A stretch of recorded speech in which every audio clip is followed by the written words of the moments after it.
There's a cat over here. There's a cat over there. And the wrong one died. And the wrong one died.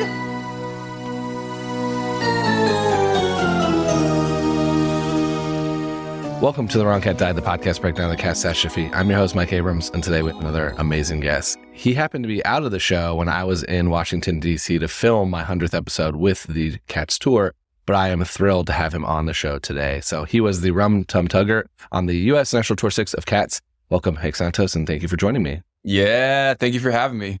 I love talking to Tuggers because it was my original answer for who the right Jellicle choice to be was a Tugger Mistopheles combination, and you and Ibn together doing all your TikToks and having all kinds of fun. I'm like, you are just adding to this fuel here. Oh yeah, we were throwing gas in the fire for sure. I love it. So, but let's start at the beginning. You obviously are going to go on. You went on tour as Tugger, but when was your first introduction to cats? Was it the '98 movie? Was it growing up?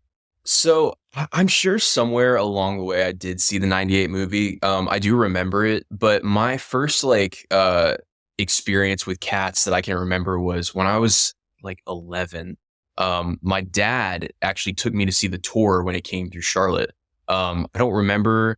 I'm 27 now, so when I was 11, it might have been the fourth tour or the fifth. It was probably the fifth because the fifth went for like 10 years. Yeah, so that sounds a long stretch of that tour. So that we went to see it at Ovens Auditorium in Charlotte, and I didn't I wasn't in the theater yet, and so I didn't really know what we were going to see. And the only number I actually remember was Tugger's number because he comes down into the audience and starts messing with the ladies, and I was like, that is awesome. Like, I want to do that. And this is pre me getting into performance, pre me getting into dance, anything. I was just oh, that's cool, man.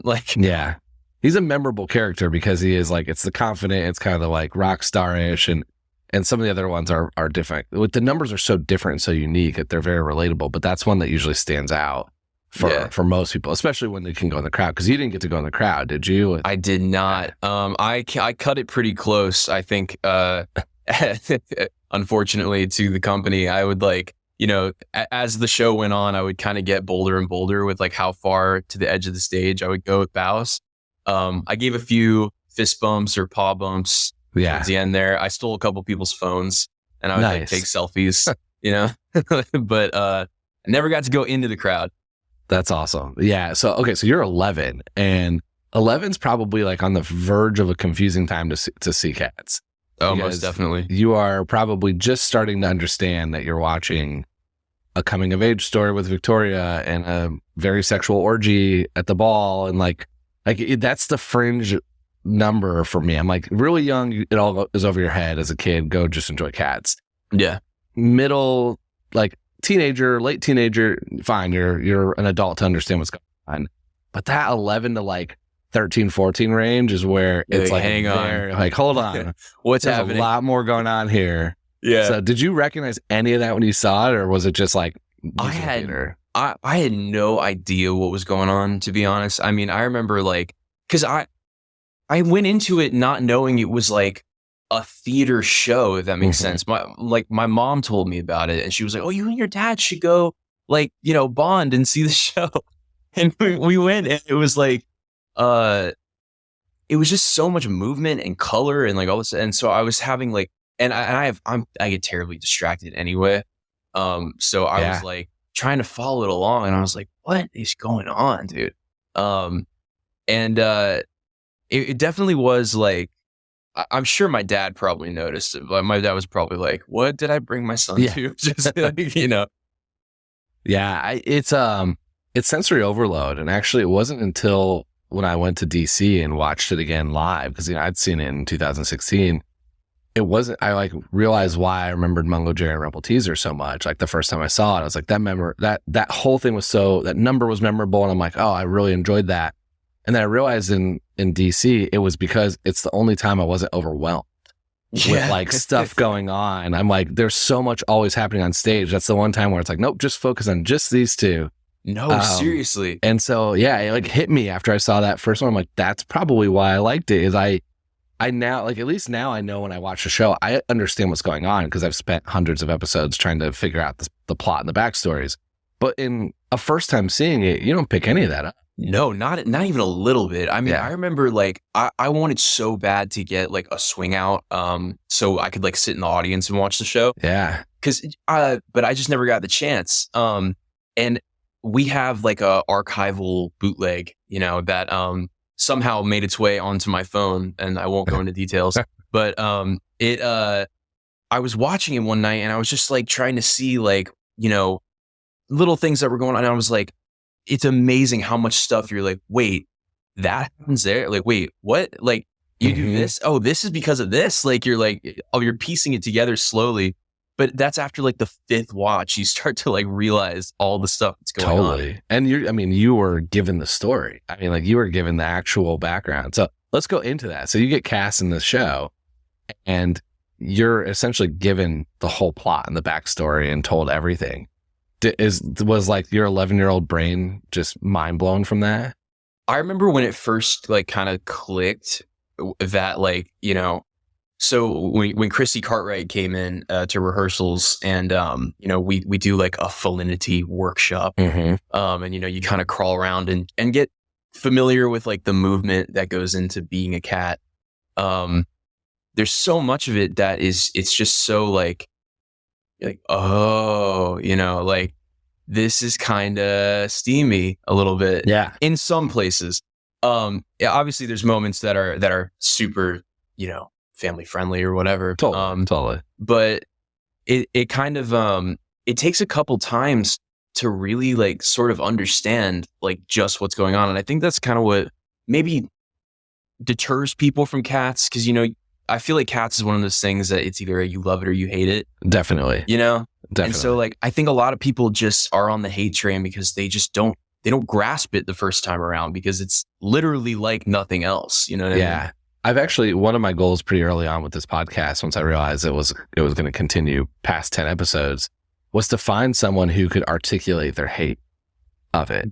And like, you know, someone who knows theater and can articulate. And I've yet to find anybody, because whenever someone's like, oh, I hate it, and I'm like, well, tell me why. Like, give me the reason why. And it's not a judgment.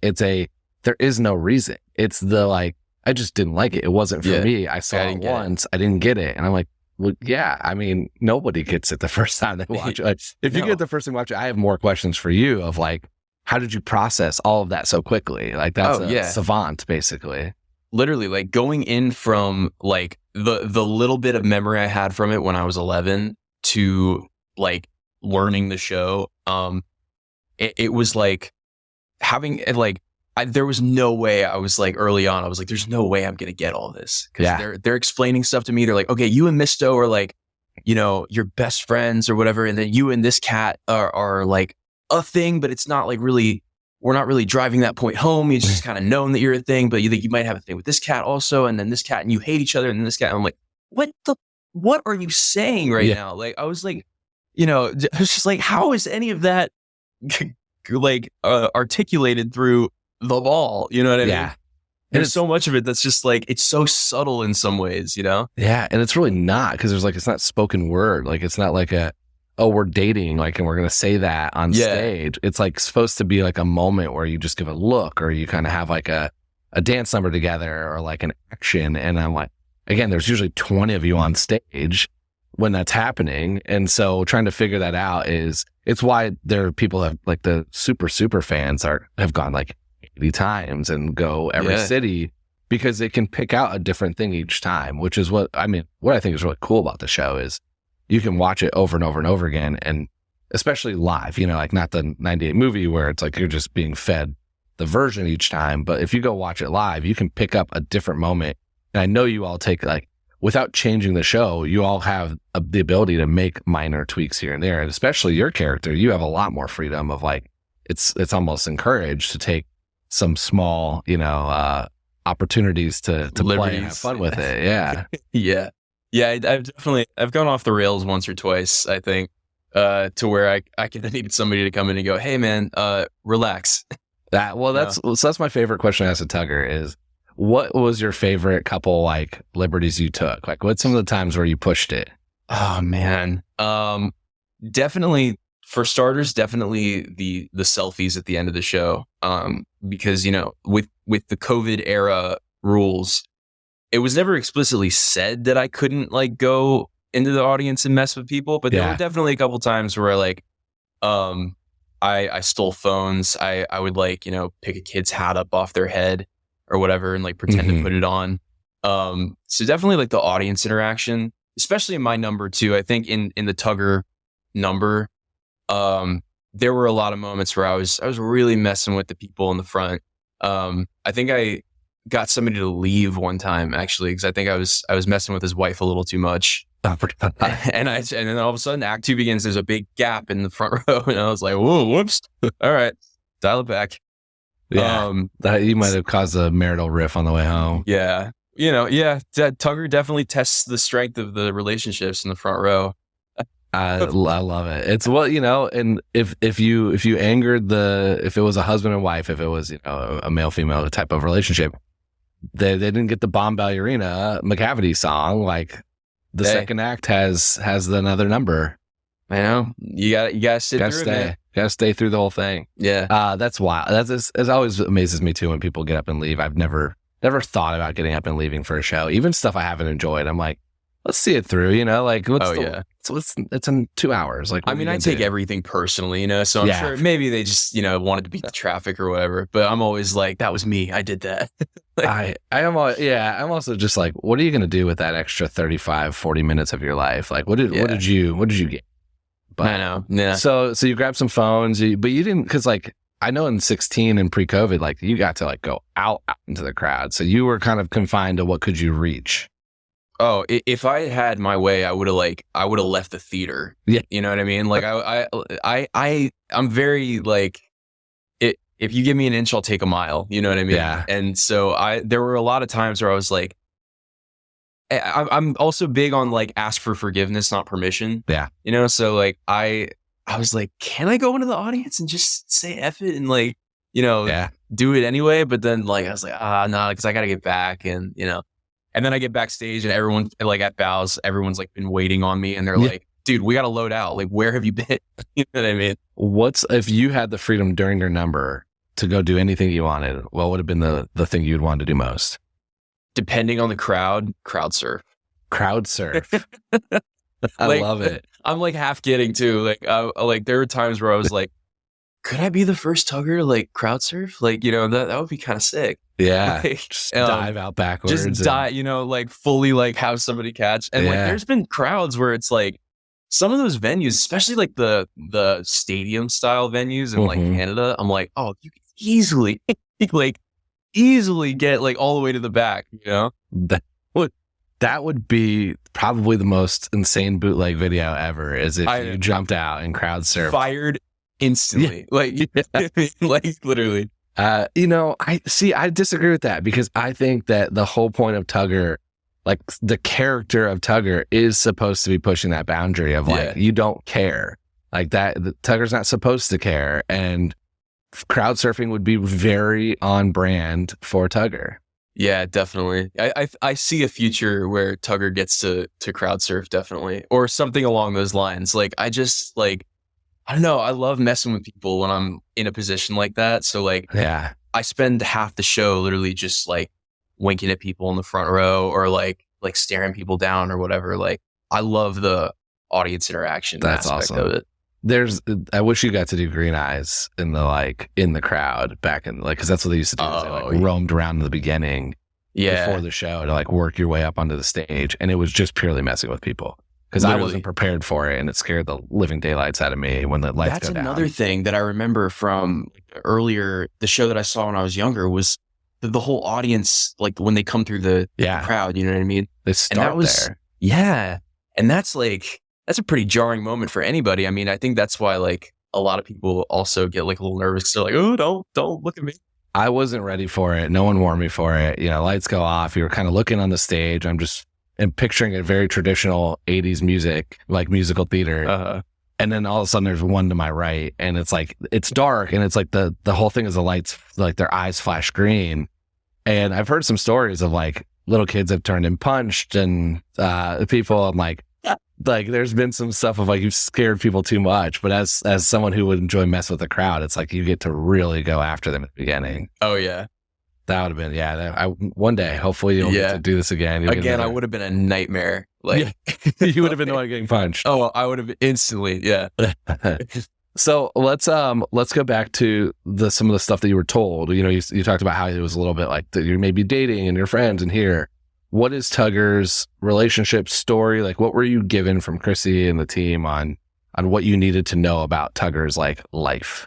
So to be honest, like Chrissy definitely gave me like the Bomb relationship and the Misto relationship. You know, me and Misto are homies. That was the whole thing. We have a little handshake that's like a finger whip, you know.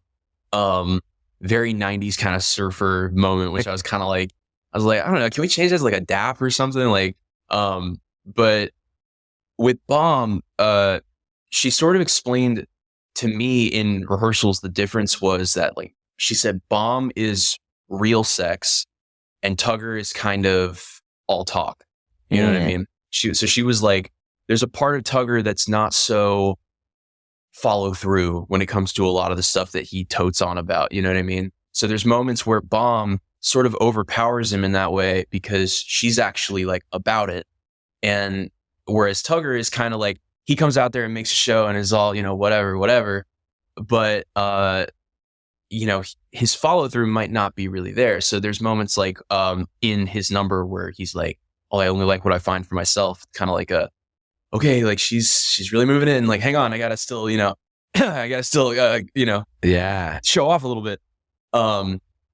So that was something that was kind of interesting to play with because at first I just assumed that he was just like, it's just all sex and frills and, you know, but there's a little more complexity to it, which I kind of appreciate. And that's sort of real for characters like Tugger is like, they're not always, you know, they're not really like always about it. You know what I mean? Yeah. That's so interesting. So that's kind of a version I haven't really, you spend so much time being portrayed for Tugger as like the confident, I don't care, I'm going to do whatever I want. I'm with every single cat. Like, you know, they'd be lucky to, you know, you're sleeping with every cat, male, female, you're sleeping with all of them. Like you're just, you're just enjoying your life. And the guidance is almost like you kind of talk that talk, but you don't back it up as much. That's interesting. Like some of them, like, of course they want to sleep with you or whatever, you know, but it's also like, maybe they haven't, you know, and it's maybe like,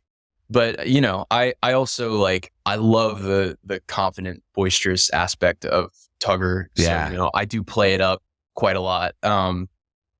You know, like I just think that's the fun side of it. Totally. Yeah. That's the fun side to perform. But now like thinking about, I always think so much of this wrongfully so of like that these cats are just real people and let's like think through their like personal lives. Yeah. And so hearing that Tugger's got all these insecurities and like needs therapy because he portrays this is like kind of a different take of this I hadn't really thought about. I've always thought of Tugger as just like David Bowie rock star, just totally at all times on stage doing that. But you're saying like, oh no, this is the backstage. They got some problems. Yeah, you know, I think he definitely is that rock star, you know, but like I don't think he's as like I don't think anyone is as, you know, black and white as they might seem. Totally. You know? So it's kind of a cool thing to keep in the back of your head, you know what I mean? Like I didn't want to like let it overpower my whole performance because I was like, because that's not as fun of a spectacle. You know, it's cool to see somebody who's like, they can do no wrong. You know what I mean? They are just, you know, but like, I was like, okay, try to throw in a little subtlety. A, because Chrissy Cartwright told you to. Yeah. And then B, because, you know, like it makes sense. Yeah. Where's the moments where you would throw that in? Like, is it like a look or an action? Because like, it's not going to be, again, not spoken. And so much of your number is very outwardly like confident. So was it other parts that you were able to slide that thought in? There were definitely a couple moments with Bomb. I remember where, like, I would kind of in the ball, we're in the circle, you know, during Victoria and Plato's section. Yeah. There were times where I was more like, I would brush up against her kind of, but then kind of keep my distance and then be like, oh, come here, like, let's go. You know, when the circle gets smaller, like, oh, let's go this way, you know, let's see what everyone else is doing. And I tried to like, as best I could to keep it sort of where we weren't like overdoing it too much. You know what I mean? Also because I didn't want to let that like sort of get driven home too hard. Yeah. You know? Yeah, because it's like it's polar opposites of like the character, which is so interesting from a storytelling perspective, but also really hard to probably play both ends of that spectrum especially when the more fun one is the confident one. Like, you know, you want to go out there and just like own it and have a great time. Oh, absolutely. With Misto, so your friends, like there's not a relationship, because that's what all the fans want, and that's what all the fan fiction's written about, and that's what most of the pictures are drawn on. Listen, man, as far as I'm concerned, there is one. All right. Okay. I'm probably not. I don't know what the rules with this stuff are. You know what I mean? Because there was like, I don't think there are rules. There was a whole press day that I missed when rehearsals began, and so I speak very freely. But like, I like the idea that there is one. You know what I mean? I think with cats in general, like, they're not monogamous creatures or whatever. Totally. You know what I mean? Like, and I think that why not? Why wouldn't the boisterous David Bowie character have his, you know, like his true love on the side over there? You know what I mean? Like, it makes a lot of sense. People have gotten really deep into that theory, and they've talked about a lot of like different levels of Misto and Tugger. I don't know where I stand as far as how like deep it goes, because I don't know. You know what I mean? Like all these theories were presented to me like midway through me learning the show by like either other cast members or like the fan base. Yeah. Because I remember early on they were like, just so you know, like as Tugger, you're gonna get a lot of you're gonna get contacted a lot by like fans. Yeah. And I was like, fans? What are you talking about? You know what I mean? I was like, I'm like a theater guy. Like, what do you mean fans? You know, like who am I? You know what I mean? And they were like, yeah, just Tugger has like a big following, you know, and there's a huge, you know, whatever. And so like I had people reach out and would be like, so like where do you stand on Tugger and Misto? Like, or where do you stand on Tugopolis and I'll be like, I guess I didn't really think about that. Like, so it kind of forced me to like really dive into it and be like, where do I stand on this? But like, for me, like it was the fun way to go, and it made so much sense. And Ibn is like, who played our Misto. He and I were also roommates, and he's like legit one of my best friends ever. Like, I love this kid. And I was like, I want as much Tugger Misto like relationship as I can get with you, because like Hank and Ibn get along so well, and I was like, I need this to translate through Tugger and Misto, you know? Yeah, it's so interesting. I kind of love hearing that, your thoughts on it, and just in general, because the fan base is powerful and crazy and fun. Like, they're a really, really good group. I've noticed in the fan base there are a couple things that there's just not answers on, and there's a lot of like strife even within. Like, there's opinions, but you can't get consensus. Oh yeah. One is there's a very big section of the fan base that does not care about the new choreography. It's like traditional, old, don't worry about it. Yes. Which is one thing that I can't even speak about, because I only saw 2016 and beyond. So I'm like, cool. I don't know anything about dancing. The one though that's interesting is like when you start getting into the relationships, there is like a group where it's like, oh no, Tugger and Mistopolis are definitely dating and together. And there's like, well, but are they? And then you get the same thing with a couple other relationships with like Bomb Ballerina and Tugger, and like some of are Demeter and Bomb's sisters, or are they best friends? And like, there's not consistency. And I have sparked some controversy when I've made a meme, and it's like, I made a meme making fun of Demeter and Bomb's sexual energy, and they're like, they're sisters. And then I like put it up on social media. Canon.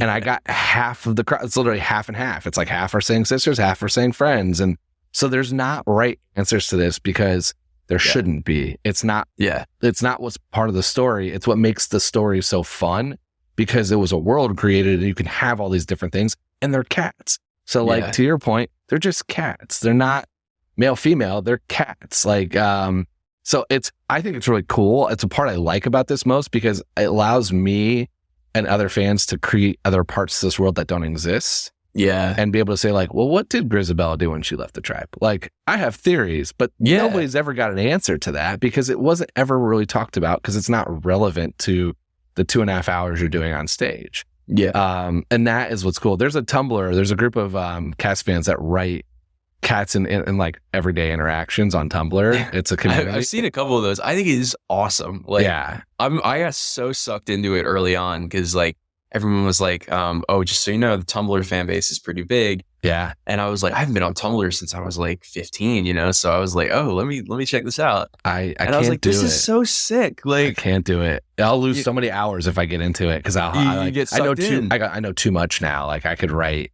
every character in detail, and I don't need that to be another aspect of my life right now. But they're a really fun group of people too because they're creating new characters and they're like it's so wholesome. I kept thinking when I was first told about it, I'm like, there's no way this is wholesome. Like this is going to be a little like sexual and you know like a little furry-ish, and it was like nope, it's just a very very wholesome group of people enjoying the art. Honestly, and like that, it's so cool to like get to be a part of something like that too, and because we're on such a small level that like you know, we get to like interact with those people. You know, it's not like if they were like Doctor Who fans. And, you know, they're trying, the only time they get to interact with those people is like at Comic-Con or something. Yeah. Like we're in it, you know, they can contact us on Instagram and we'll see it or they'll, you know, and so like the fans that like don't overstep and make you like, you know, and ask you too many sexual questions. Because there are a few of those. Yeah. But like the ones that are really chill, like some of them, like we even consider friends, like we hung out with, you know, a couple of them like just throughout the tour when they come to visit, you know, whatever. Oh yeah. I see them on social media. I know who they are. They're all great people. They all seem so nice. Yeah, they're awesome. I mean, really. And it's such a privilege to like get to have that at this level in my like career. You know what I mean? Because it's like, who am I? You know what I mean? Yeah. But like, I get to like experience like someone who not only like appreciates like my performance and my take on stuff, but like gets to bring me into this world that's like so, dude, like it's so vast. Like there's so much backstory and stuff. And like, how can you not get sucked into something like that? Yeah. And there's just so much you can do with it. There's the cosplaying version. There's the artists. There's the Tumblr writers. There's collectors. There's just so much to it because it's been around for so long. I mean, that's where for me is everyone's like, when does this podcast end? I'm like, well, it's not because there's 40 years of usually five different productions going on every year. There's like endless amounts of people to talk to who have done this show. And that's what's cool about it. And there's no exact one answer to 90% of the things I ask. Yeah. And that's what makes all these fun is like, I kind of joke I'm documenting Cat's history just by getting everyone's perspective of their like, well, this is what I was told. And it's slightly different than what you were told. And it's slightly different than what we did because we were friends and roommates, you know, like there's just all these takes on it. Yeah. So what are the other, I mean, you talked about Bomb, you talked about Misto. Is there any other relationships that you weren't necessarily told, but just you were like, this one would have been fun to play? With Tugger specifically, there's a couple times where like we were really big on Tugger-Teazer. We were big on that one. Tugger-Teazer. Yeah, we had a lot of little moments like where we'd pass by each other. You know, Teazer was one of those characters I didn't really get to interact with so much like on the stage, but we had a lot of passing moments. And so we would always goof about that backstage, me and Taryn, who played our Rum Tum Tugger. And I was really big on that. And there is actually like a bit of a following for Tugger-Teazer as far as I know from like the fan perspective. There was also wait, hold on. Can I ask a question about that? So when you play a Tugger-Teazer type of like moment, does Mungo Jerry, does Brian get like that's the other relationship is like they're playing together? Like does that almost become like a little bit of a love triangle that you play on stage when that happens? So it's so subtle and Brian definitely like I don't think I get to interact with Mungo Jerry like even one time. Like the only time I can get to like see him is when McCavity comes out and we used to give each other like sort of like a worried meow kind of look. But that's really the only time like that we get. He's behind me in Tugger a lot. He's like they like framed me at one point with some of the choreography and stuff. But so like that was sort of like and also I don't know. I know they're playing it like they're a couple. Yeah. But I don't know what the canon is for the two of them. So that it's a very different one where there's some brother-sister thoughts, but I think most of it, at least Brian and Taryn kind of explained it as they were trying to like be together, but they're also trying to win. The part of that I loved is they were trying to win approval from Jenny Anydots, which they thought was Mungo's mom, and that they were trying to work in of like, okay, we need her approval to be a couple. Yeah. Yeah, I do remember them saying something like that. So yeah, but I was always like, I'm not really sure like what the vibe is here. You know what I mean? And so those moments were sort of just between me and Teaser. And that was also like, it's funny, like when you form relationships as people, like backstage, you kind of go, oh, we should totally do this, or we should totally do this or whatever on stage. And then it like works its way into the canon. And so like there are a couple moments with like, I remember someone saying me and Tumble Brutus aren't supposed to like each other, or we don't. But we had a couple, and there were a couple moments where I was like, get out of here, you know, to him. But we had a couple like smiley, playful moments too. It's just funny. Like there's so much you can do in like just these tiny little passes with like glances that like literally form a whole story together. Well, and your point is spot on, which is that the relationships off stage impact, because it's not spoken word as what happens on stage. And we've seen some of the canons, like if you read the Wikipedia canon, there's some moments where they're like, these two are together. And it's like, well, no, that stems from 2016 because these two guys were really good friends off stage. And like their characters weren't supposed to be in the 1998 movie, but now they kind of like play some moments, and now that's the way it goes moving forward. So or you have the characters that got married in real life, and you know what? There's some there's definitely some Tugger Bon Ballerina marriages. There's been a couple others. A lot of them do involve Tuggers, which is kind of funny. Isn't that funny? Yeah. So I don't know if that's a casting kind of like personality style or what, but I have noticed that of the relationships I've heard that have turned into marriages, I think I'd say almost 2/3 of them involve a Tugger. It's so funny because like there are so many like people in theater that I know that a lot of people I've worked with in the past have had like theater parents or whatever. And there's not one but multiple stories of, oh, how did your parents meet? You know, oh, they did Cats together. Back in whatever. And I'm like, huh, weird theme there. Like, well, I do kind of get it. You're all in peak performance shape in unitards, crawling all over each other for 2.5 hours every night. Like, it's a sexual show that like it's also just theater people. I mean, theater people in general, like it's, you know, there's always, I don't think I've been in a single show where there hasn't been some sort of showmance that goes on at some point, you know, like, I mean, I don't know. I don't want to generalize either. I'm sure people are probably like, that's not true, but like, it's just been my experience, you know, but, who's to say? I've never been in the world, so I couldn't even tell you anything. I played one performance in my life as like a kindergartner, and I've never been on stage since. So here I have no frame of reference for this. We're going to take a quick break, and then we'll be back for more of The Wrong Cat Died. I want to do some rapid fire. Some Cats questions. So if you could go on for anybody not Tugger, forget whether you're capable, male, female, it's in your vocal range, just if you could do one track one day, who would you want to perform as? Misto, no doubt. Want to do the turns? Oh my God, dude. If I could dance like that, like it'd be done. Like I'd be reckless. Love it. Like I love dance and I love movement so much.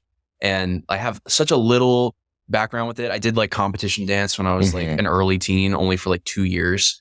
And that's something, one of those like, oh, if I had just stuck with it, you know, like, and that easily, no doubt, Misto. Awesome. Who are your favorite and least favorite characters from the show? My favorite character, I mean, even before I was Tugger, easily Tugger. Love Mungo, Jerry, and Tugger-Teazer. Love the twins. Tantamile and twins are crazy. Love the twins. Like, it's such a cool track. Like, seriously. And Tumble Brutus. Love that one. As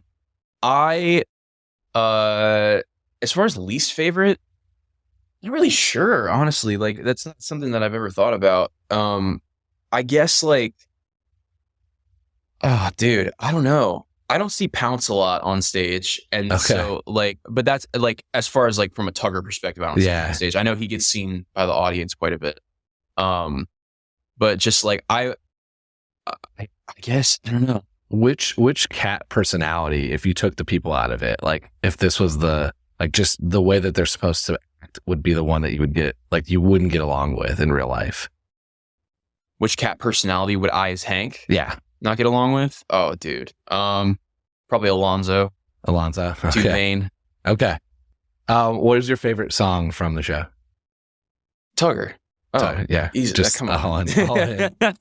All right. So if you were, I always ask one fun one. So if you were, and I threw this to Luke and I tried to turn them into a boy band because that was my original joke, is that I wanted an X Factor boy band, right? One Direction, Jellicle choice.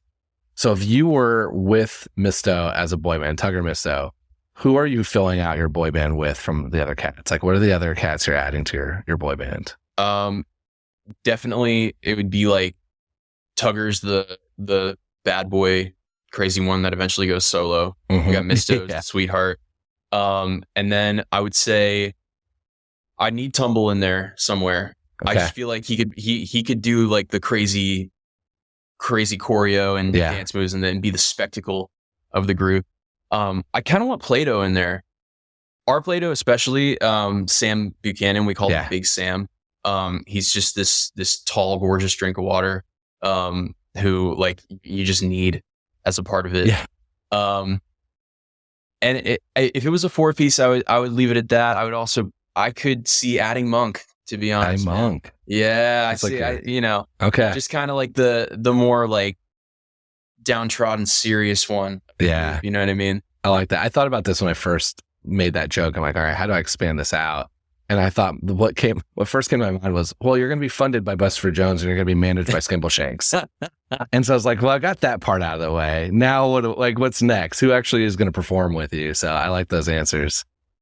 Buster is like the big weight Capitol Records. Oh yeah. He's the cash. He's paying for everything. And Skimble's keeping you on track. He's managing tour.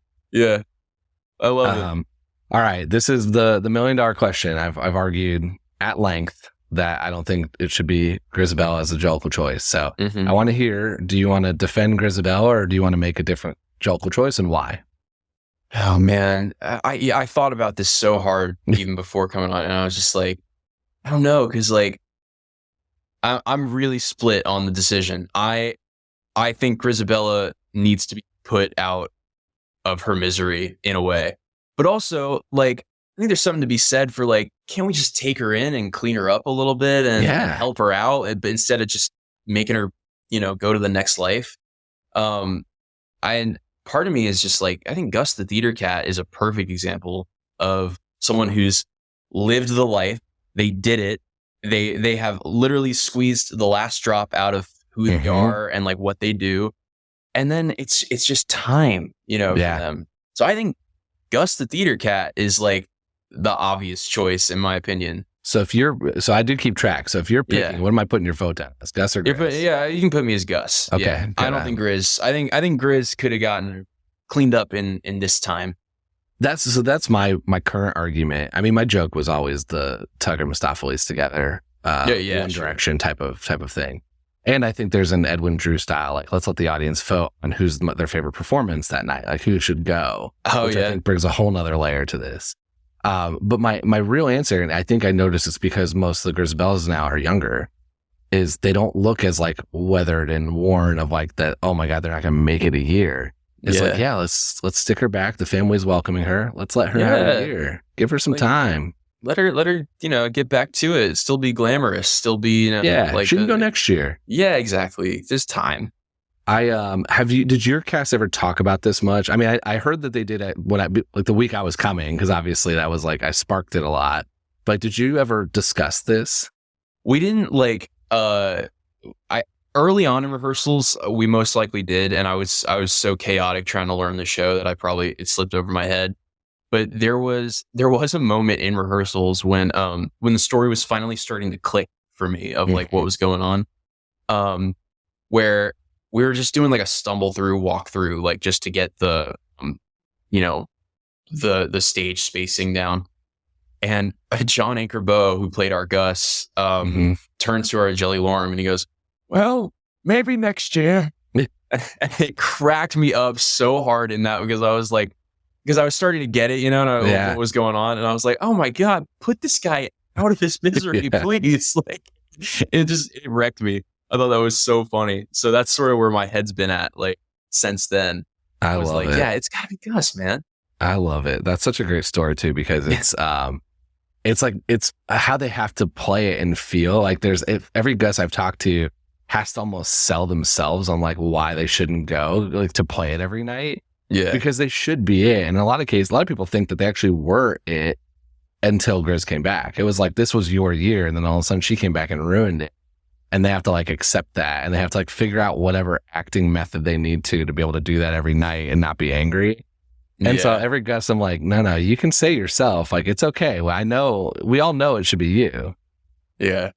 But I love the joking of it. Yeah. That is so fun. So how can people stay in touch with you? This has been super fun to chat and hear your story. Dude, this has been awesome. The easiest way is Instagram. It's just at Hank Santos.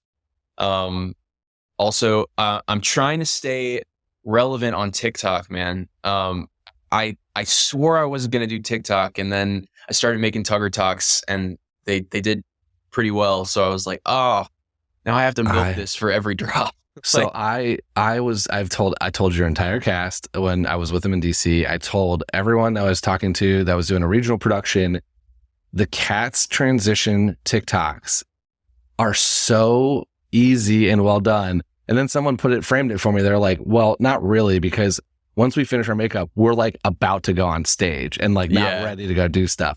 But I'm like, you have this built-in transition and costume and like amazing, just total ambiance that you can put into these videos. So it's been so fun to watch yours. It's so frustrating as Tugger because like I get the 20-minute intermission to do anything in that costume because I start the show as Bill Bailey. Yeah. It's just a regular run-of-the-mill looking cat. Mm-hmm.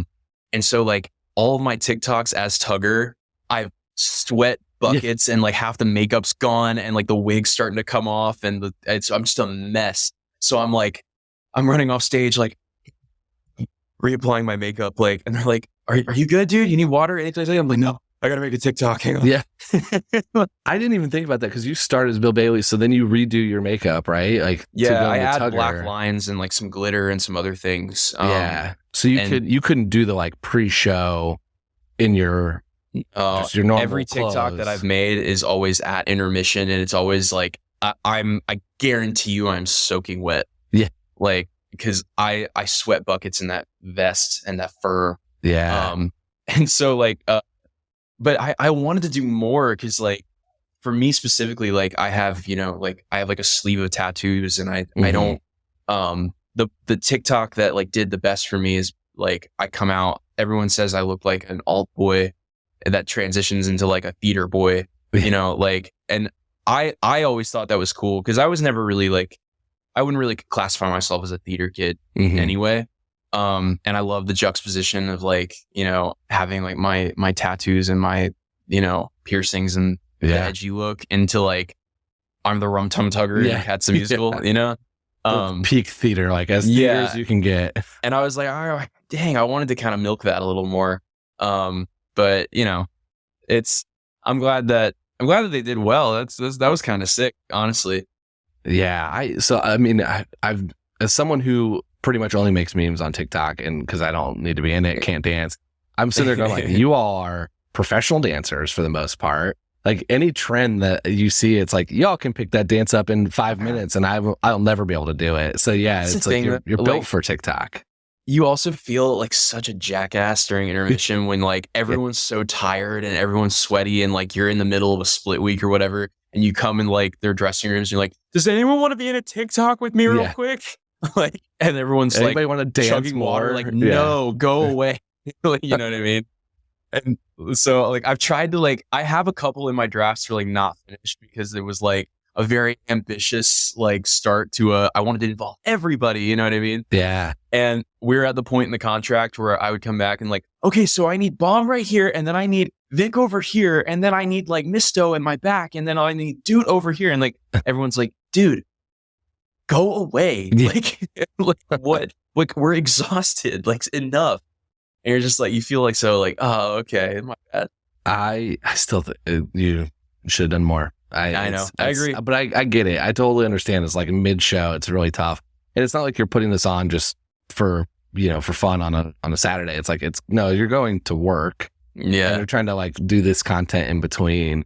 But it's no better or worse than like, now that I know some of the, especially the theater influencers, I've gotten to meet a couple of them in New York. It's like they're recording their content like outside the theater, just selfie style on their phone. It's like everyone's kind of looking around, and so anybody's doing it. You got to lean into it. You just feel like such a jackass because it's just so hard. Like you really gotta you gotta shake it off and just be like, okay, this is what I do for work. Yeah. But sometimes people are like, oh, look at this kid making a TikTok. I know. And every time, I live in New York, and so every time I go to theater, I have to go through Times Square. Like I get off, I go through Times Square, and the amount of people I see, and they're usually tourists who I'm like, these are not influencers with their tripods and like their like ring light with them. And I'm like, y'all, this is just a picture. And I take it every time. I'm like, all right, I'm gonna send this to my 800 followers back home.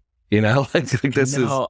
And I've tried to, like, I have a couple that are like just not cat regular thirst trappy TikToks that I've made, and like I post them and instantly I just shrivel with cringe because I'm like, oh God, what am I doing with my life? Like, my grandfather fought in a war. Yeah. Like, and you're like, dancing. Oh my God. On social media. Yeah.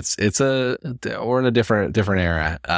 But it's fun. It's fun content to see. It's fun to see it all kind of happen. And then there's also like, there's a positive side of the influencing world too. So I like also like to think of the like educational and help, and the ability for, I've gotten some messages from people who are like, I didn't get to see the tour because they live in the middle of nowhere in the country and are so excited to be able to see your content or hear this podcast or see bootlegs or some versions. It's like there's still ways to interact with it even if you're not able to go. And so it's also an accessibility thing that I think is really cool for shows that maybe aren't as easy to go see. Oh, definitely. I mean, that's what really keeps me like wanting to stay interacting with people. Like, I definitely try as hard as I can because, again, like, who am I? You know what I mean? Yeah. Like, I'm not some A-list or whatever. I'm like a theater dude, doing like a non-union tour.